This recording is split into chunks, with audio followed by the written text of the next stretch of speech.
ایوب اور اس کا 27واں باب جو 23 آیات پر مشتمل ہے۔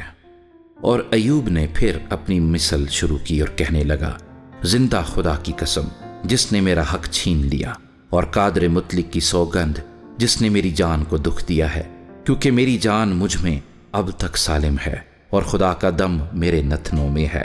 یقیناً میرے لب ناراستی کی باتیں نہ کہیں گے، نہ میری زبان سے فریب کی بات نکلے گی۔ خدا نہ کرے کہ میں تمہیں راست ٹھہراؤں، میں مرتے دم تک اپنی راستی کو ترک نہ کروں گا۔ میں اپنی صداقت پر قائم ہوں اور اسے نہ چھوڑوں گا۔ جب تک میری زندگی ہے میرا دل مجھے ملامت نہ کرے گا۔ میرا دشمن شریروں کی مانند ہو اور میرے خلاف اٹھنے والا ناراستوں کی مانند، کیونکہ گو بے دین دولت حاصل کر لے تو بھی اس کی امید کیا ہے جب خدا اس کی جان لے لے؟ کیا خدا اس کی فریاد سنے گا جب مصیبت اس پر آئے؟ کیا وہ قادر مطلق میں مسرور رہے گا اور ہر وقت خدا سے دعا کرے گا؟ میں تمہیں خدا کے برتاؤ کی تعلیم دوں گا اور قادر مطلق کی بات نہ چھپاؤں گا۔ دیکھو تم سبوں نے خود یہ دیکھا ہے، پھر تم بالکل خود بین کیسے ہو گئے؟ خدا کی طرف سے شریر آدمی کا حصہ اور ظالموں کی میراث جو وہ قادر مطلق کی طرف سے پاتے ہیں یہی ہے۔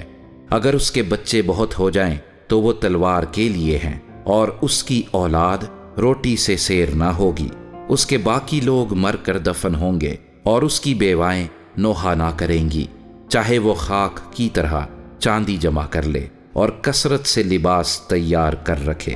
وہ تیار کر لے، پر جو راست ہیں وہ ان کو پہنیں گے، اور جو بے گناہ ہیں وہ اس چاندی کو بانٹ لیں گے۔ اس نے مکڑی کی طرح اپنا گھر بنایا اور اس جھونپڑی کی طرح جسے رکھوالا بناتا ہے۔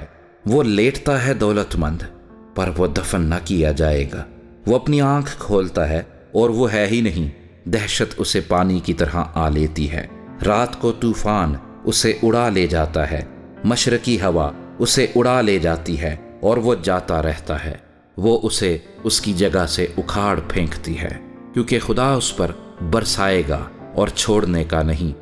وہ اس کے ہاتھ سے نکل بھاگنا چاہے گا، لوگ اس پر تالیاں بجائیں گے اور سسکار کر اسے اس کی جگہ سے نکال دیں گے۔